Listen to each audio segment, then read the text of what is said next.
Okey, bismillahirrahmanirrahim. Assalamualaikum warahmatullahi wabarakatuh dan selamat pagi semua. Apa khabar? Saya harap awak semua berada dalam keadaan yang sihat sejahtera. Okey, untuk kelas pendidikan jasmani kita pada hari ini adalah mengenai berat ataupun badan idaman anda. Okey. Ianya adalah pada muka surat 60 dan juga muka surat 61. Okey. Untuk topik kali ini kita akan ulang kaji sedikit mengenai fungsi-fungsi organ dan bahagian tubuh dalaman. Selain itu kita akan tengok pada berat, ketinggian dan juga bentuk badan ideal. Sebelum kita mulakan, seperti biasa kita tengok dulu standard kandungan dan standard pembelajaran kita pada hari ini. Okey, seterusnya kita akan lihat objektif dan kriteria kejayaan. Tanpa melengahkan masa, mari kita mulakan kelas kita sekarang. Okey, seperti mana saya beritahu tadi, kita akan belajar mengenai badan idaman. Cakap pasal badan ni, kita ada belajar dah dahulu mengenai apa yang ada dalam tubuh badan kita pada topik yang lepas. Kita fokus kepada dua bahagian ataupun organ dalaman yang penting, iaitu paru-paru dan jantung. Betul. Jadi untuk kelas hari ini kita akan belajar mengenai fungsi organ dan bahagian tubuh badan yang lain selain daripada jantung dan paru-paru. Okay. Mari kita lihat apa yang kita akan belajar pada hari ini. Okay. Awak tengok dalam gambar tu, di situ adalah X-ray, okay, pandangan dalam untuk sesebuah tubuh badan. Okay, ini sama, lelaki ke perempuan ke, semua ada benda ni dalam badan dia. Okay. Kita ada yang pertama otot, yang warna merah-merah macam pink-pink sikit tu. Okay, otot ni dia lapisan di bawah kulit kita. Ni kulit, bawah dia adalah otot. Okay, bawah daripada otot pula adalah tulang. Okay, kalau awak pegang awak punya tangan ke kaki ke bahu ke yang awak rasa macam keras-keras tu, itu adalah tulang awak. Okay. Kita tengok pada badan pula. Okay, yang pertama paru-paru. Kita dah belajar hari tu kan, apa dia punya fungsi semua tu. Okay, bawah daripada paru-paru ada hati. Hati ni selalu orang confuse. Orang kata hati ni bentuk macam love. Kan, awak search kat internet pun akan keluar gambar yang macam tu lah. Sebenarnya hati bukan bentuk macam love tu. Awak tengok dia punya bentuk tu. Dia macam bentuk kacang sikit kan. Tapi besar lah. Okay. Sebelah bawah daripada hati ada perut. Warna macam merah terang sikit daripada yang hati tu. Hati warna merah gelap. Ni warna dia terang lagi daripada hati. Okay. Perut. Dan di bawah perut tu, bukan bawah, di sekeliling ada dia letak satu bahagian yang dinamakan lemak. Apa maksud lemak tu? Ada tulis dekat kotak informasi. Okay. Lemak ialah bahan asas yang diperlukan dalam badan. Maksudnya lemak ni penting. Tapi kenapa orang macam nampak lemak ni benda yang tak bagus je kan? Nanti kita akan tengok. Okay.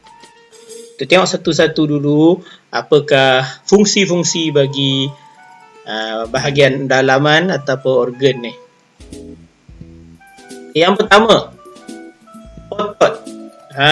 Okay, otot fungsi dia ada 3. Ni fungsi yang utama saja yang cikgu sentuh, cikgu tak masuk secara detail dia. Okay. Yang pertama untuk otot, dia menghasilkan pergerakan. Badan awak ni semua boleh bergerak bagai ni. Adalah kerana otot ni lah. Okay, dia menghasilkan pergerakan.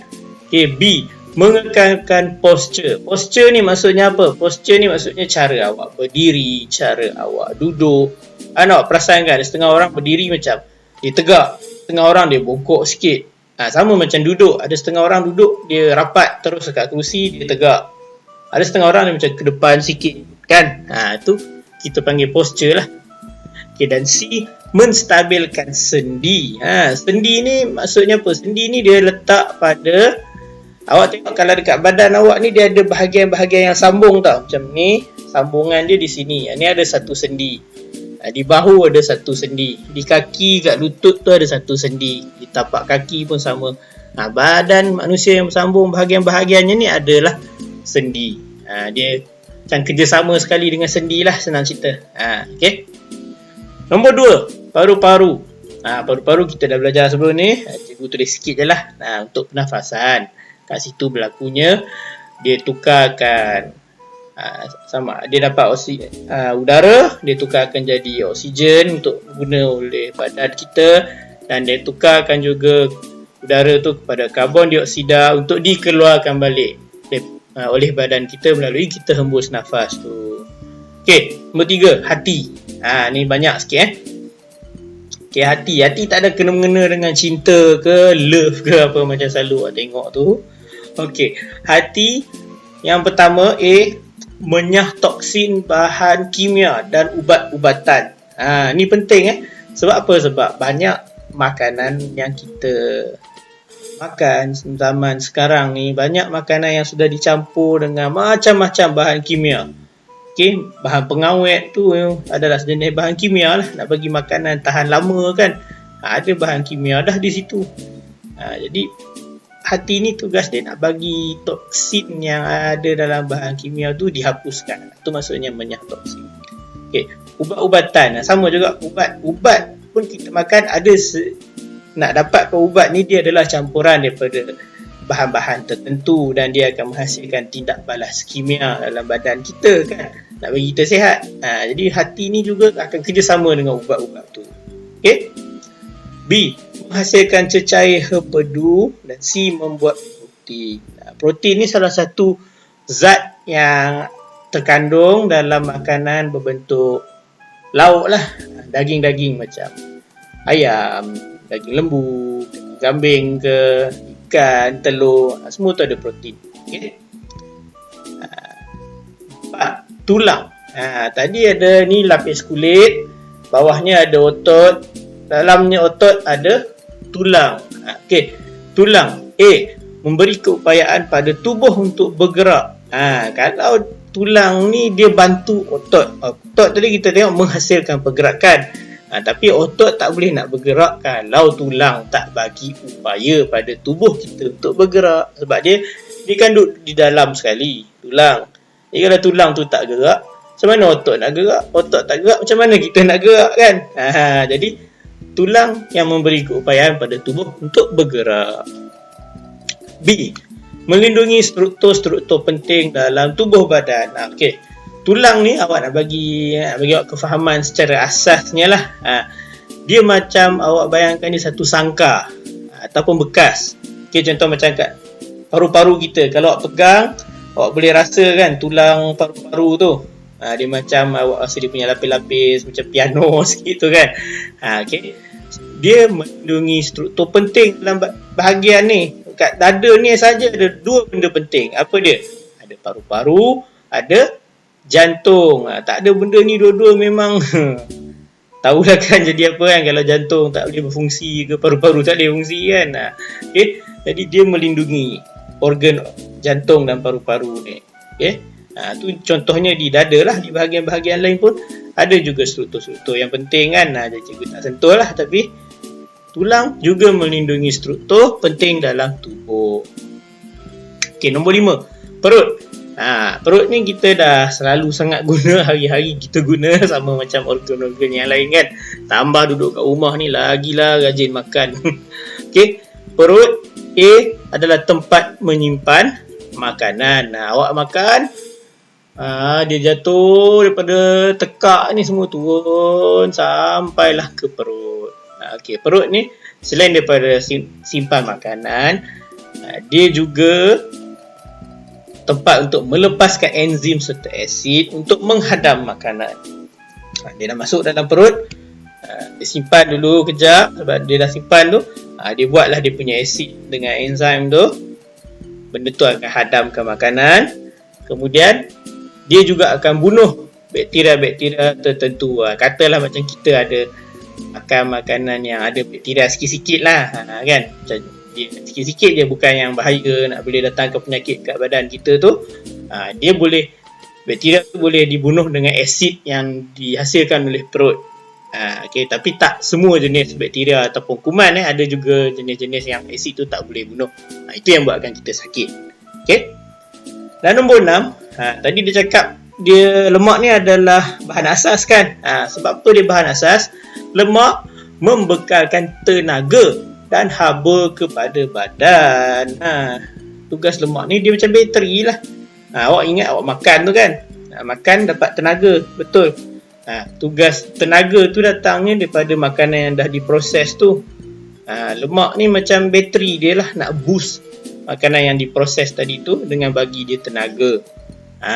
Okay.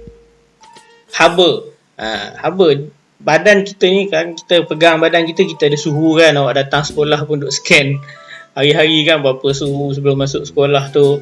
Okay. Lemak juga memberikan haba kepada badan kita. Jadi kalau awak dah ada makanan tu, kalau awak perasan lah, badan awak akan ada naik sikit haba pada badan awak. Kalau awak baru lepas makan dengan awak dah lama tak makan dan awak lapar tu, ada beza haba di situ. Okay. Sebab tu dia penting sebab mana kalau ada awak badan sejuk kan, turun suhu ni awak demam, awak lebih suhu pun awak demam kan. Tu dia sebab haba badan ni penting. Okey, kita masuk kepada yang fokus kedua hari ni, iaitu mengukur tinggi dan menimbang berat. Okey, kita tengok pada dua gambar ni. Kita tengok yang pertama dulu, gambar nombor 1, mengukur tinggi. Okey, cara nak ukur tinggi, ni kalau buat awak ada kat sekolah memang akan kita buat lah kan. Tapi itulah, kita semua ada kat rumah. Okey, mengukur tinggi, alat dia macam tu. Awak akan kena naik di atas dia, buka kasut sebab kalau ada kasut kan, kasut kan macam tambah awak punya ketinggian sikit. Kita nak dapat ketinggian awak yang sebenar, kena buka kasut. Okey, naik atas dia punya tempat pijak tu. Kemudian cikgu akan letak satu, dia ada macam pembaris lah, dia sekali dengan benda tu. Dia akan rapatkan dekat kepala awak. Dan dia akan tekan betul-betul bagi sama bertemu kepala awak ni. Sebab apa setengah orang rambut dia tebal kan, dia buat rambut tinggi ke macam mana, dia bukannya letak atas rambut tu, tu dah dikira tinggi rambut sekali, dia bukan ketinggian yang sebenar. So dia kena tekan bagi rapat dekat kepala betul-betul. Barulah dia dapat ukuran tinggi yang tepat dan sebenar. Okay. Yang kedua, ni menimbang berat. Ni banyak tempat ada, awak pergi kat shopping mall kadang-kadang ada dia punya timbang tu kan, yang kena letak duit shilling tu. Kat rumah pun kadang ada orang ada yang timbang simple yang kecil, macam dalam gambar tu. Okay. Bila kita nak menimbang, kita akan duduk kat situ, naik atas dia. Dan semasa nak timbang ni, sama juga awak kena buka kasut, sebab di kasut ada berat tambahan. Sebab kasut kan kalau perasan awak pegang dia agak berat kan. Jadi kita buka kasut juga, sama macam ukur tinggi.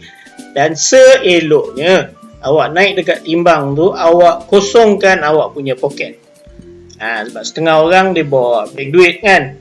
Jadi dalam beg duit tu dia dah berat, ada shilling lah, ada duit kertas semua tu. Jadi kalau dia ada beg duit, kena simpankan dulu, bagi cikgu pegang ke, letak tepi ke sekejap ke kan. Tak apa, letak jap dalam kasut tu. Okay, naik atas timbang. Kalau tak bawa beg duit, awak bawa duit atau shilling semata je, tak apalah. Sebab dia benda kecil-kecil itu dia berat, tak kacau sangat. Okay, naik atas timbang, tengok pada di mana dia punya tu berhenti. Okay, di situ awak akan tahu awak punya berat berapa kilogram. Okey. Ni cikgu ada benda nak kongsi sikit. Cikgu dapatkan maklumat ni daripada Centers for Disease Control and Prevention, daripada United States of America. Okey, ni maklumat daripada Amerika lah. Okey, ini menurut dia orang punya ni, ini adalah berat dan ketinggian ideal. Ideal ni maksudnya yang paling sesuai lah. Okey, bagi kanak-kanak berumur 6 hingga 12 tahun. Okey, kita sekarang tahun 1 kan. Tahun 1 umur berapa tahun? 7 tahun. Okey. Dia dah pisahkan kepada lelaki dan perempuan. Okay, kita tengok pada berat dan tinggi lelaki dahulu. Okey, lelaki 7 tahun. Yang mana 7 tahun? Okay, cikgu highlightkan dia. Okey, pada umur 7 tahun paling sesuai untuk awak adalah berat badan sebanyak 23 kg dan ketinggian awak adalah sebanyak 122 cm. Paling sesuai ni maksudnya apa? Kalau awak, bukannya kalau awak dah lebih daripada 23 kg ni awak dah gemuk. Awak kurang daripada 23 kg ni awak dah kurus macam tulang ke apa. Tak ada. Ni yang paling sesuai, maksudnya yang standard lah, yang biasa je. Okey, ketinggian pun sama.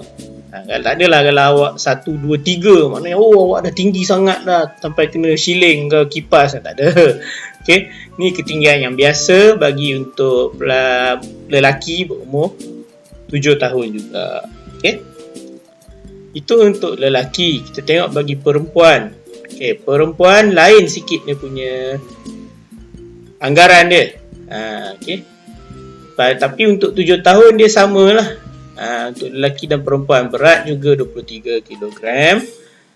Ketinggian juga adalah 122 cm. Tapi untuk yang lain ada juga bacaan dia yang lain. Contohnya macam umur 6 tahun kan, kita tengok masa awak pra. Patutnya awak lelaki 21, tingginya 116. Tapi kalau perempuan dia 20, tinggi 115, dia tolak satu angka kan. Jadi dia ada masanya dia sama, ada masanya dia berubah. Okey, tapi kena ingat juga sebab ini adalah Amerika punya berat dan ketinggian ideal. Orang di Amerika dia punya bentuk badan agak lain. Jadi ada kadang bila dia dah umur sama bayi macam abang atau kakak awak dekat sekolah menengah, tapi dia punya tinggi tu dah macam orang yang dah kerja dah, kadang-kadang pun ada juga. Itu perkara biasa bagi dia orang sebab bentuk badan dia orang lain. Jadi benda ni tak adalah nak kata 100% atau 100% boleh pakai untuk semua orang dekat dunia ni. Ini macam satu standard untuk awak rujuk sajalah. Okey? Kita sekarang akan tengok kenali bentuk badan anda. Dekat sini dia pisahkan kepada 3 kumpulan.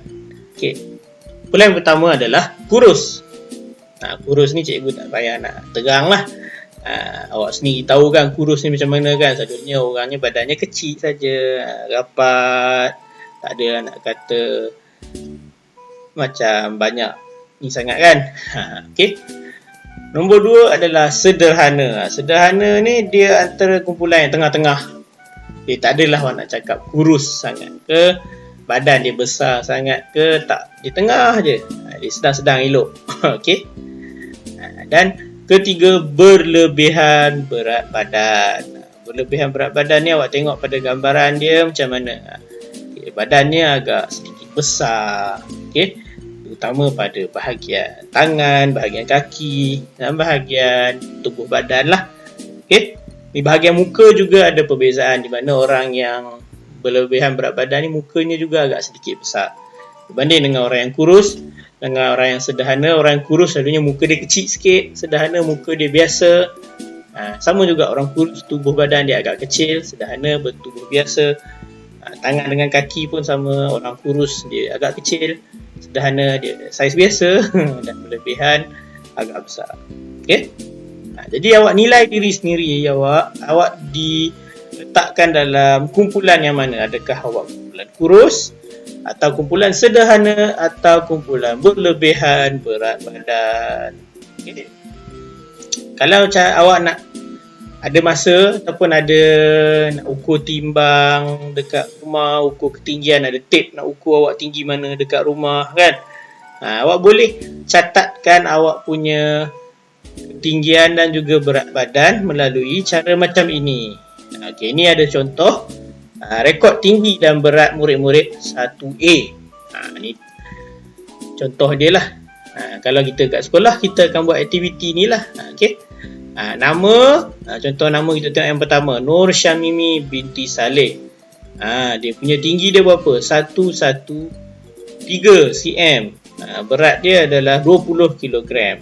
Kalau bentuk yang macam ni, dia dikirakan sebagai sederhana. Kita tengok pula pada yang kedua, Logesh, anak lelaki Kumaresan. Tinggi dia adalah 115. Tinggi sikit daripada Nur Syamimi ni. Berat dia pula adalah 18. Dia ringan lagi daripada Syamimi. Dia diletakkan dalam bentuk badan kurus. Dan akhir sekali kita tengok pada pelajar ketiga, Wong Kai Chen. Tinggi dia adalah 110 dan berat dia adalah 32. Dia nilai diri dia sebagai seorang yang berlebihan berat badan. Okey. Kalau awak ada masa dan ada kelengkapannya di rumah, ada timbang, ada pita ukur ketinggian tu, boleh awak cuba catatkan dan rekodkan dalam buku tulis awak. Cara dia macam ni lah. Awak tulis nama, tinggi awak, berat awak, dan awak berada dalam kumpulan bentuk badan yang jenis apa, sederhana, kurus ataupun berlebihan berat badan.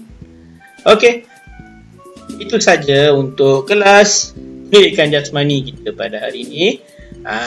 Jumpa lagi dalam kelas yang seterusnya, iaitu kelas pendidikan kesihatan. Okey, bye.